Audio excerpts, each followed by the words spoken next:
Hello শিক্ষার্থী বন্ধুরা, তোমাদের চতুর্থ শ্রেণী আমার বাংলা বইয়ের পাঠ ১৭ লিচু চোর এই কবিতার প্রশ্ন উত্তরগুলো আমরা এখন পড়ব। ক, লিচু গাছটি কোথায়?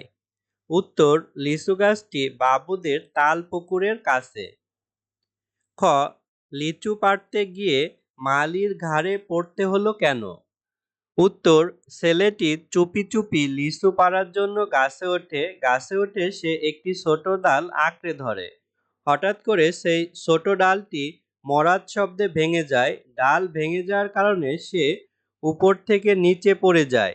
মালি গাছের আড়ালে ছিল, ফলে ডাল ভেঙে ছেলেটি মালির ঘাড়ের উপর গিয়ে পড়ে। গ, লিচু চোরকে কে তাড়া করেছিল?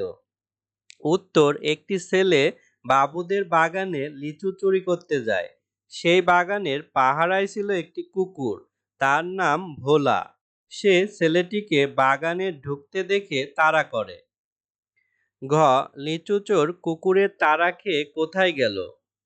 উত্তর, কুকুরের তাড়া খেয়ে লিচু চোর বোসদের ঘরে আশ্রয় নেয়। কুকুর তাড়া করলে লিচু চোর ভীষণ ভয় পেয়ে যায়। সে মনে করে যে কুকুরটি তাকে আজ সাবার করে ফেলবে।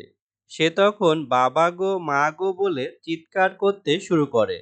প্রাণ বাঁচাতে সে পাঁচিলের একটি ছিদ্র দিয়ে কোনো মতে ভেতরে ঢুকে বোসদের ঘরে আশ্রয় নেয়।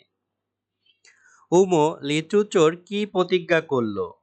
উত্তর, লিচু চোর নিজের কান মলে প্রতিজ্ঞা করে যে সে জীবনে আর কখনো চুরি করতে যাবে না। লিচু চুরি করতে গেলে মালি ও কুকুরের হাতে তার নাজেহাল অবস্থা হয়। তাতে ছেলেটি চরম শিক্ষা পায়।